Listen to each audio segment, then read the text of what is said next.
The NEC form of contracts fundamentally based on and comes out of the civil engineering industry more than anything else.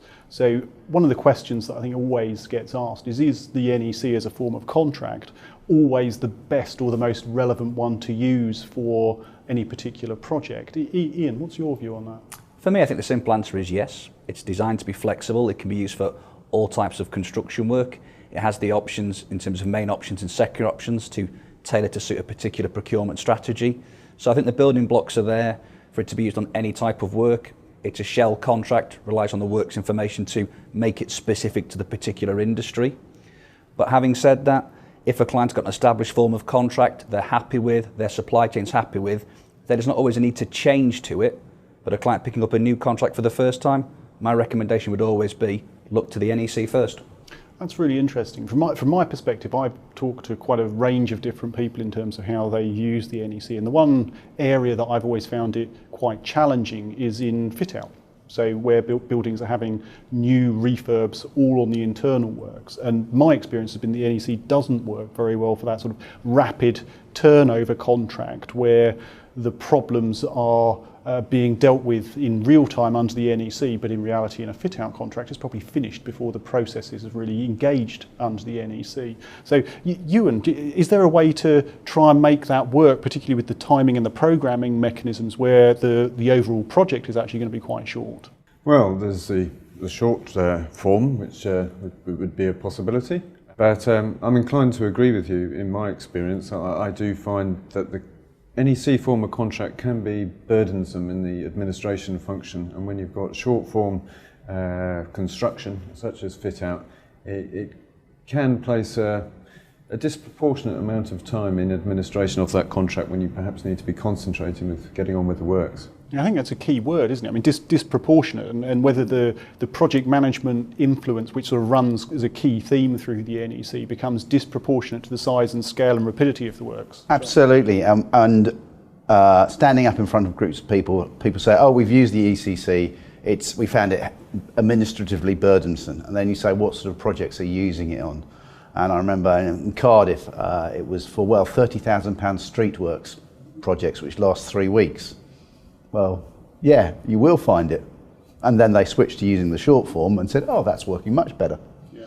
So yeah, smaller projects. Yeah, I guess the theme that comes out of that then, and sort of which picks up on what Ian was saying, is the NEC as a suite of contracts might be suitable, but picking a particular form, whether it's the main ECC form or even the short form, and trying to shoehorn that into every project is going to be a problem. So you have to be a little bit cleverer about how you use the different options that are available and mix and match them appropriately. Is that what you were getting at? Yeah, Ian? Absolutely. For me, it is that suite of contracts. It gives you the flexibility to choose forms for major projects. The ECC is a major project form. You have the short forms, but then you've got things like the term services contract, which you can use with task orders to call off small value works, etc. So there are different contracts you can use, and even within the contracts themselves, picking the right main and secondary options. People have target cost contracts on very low value projects where a plus or minus 10% pain or gain could be lost or won in a day.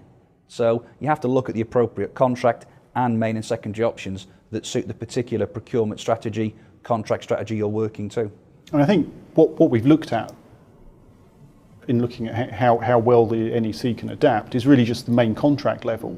And one thing that often gets forgotten is how that sort of plays down the rest of the procurement chain. So if you've got an NEC main contract, do you necessarily have to have NEC at the subcontract and supply level, or is that just how it works best? John?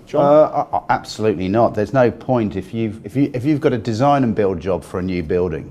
Your main M&E subcontractor, who's going to be subcontracting and doing elements of design, you might let under the purple book, the engineering construction subcontract.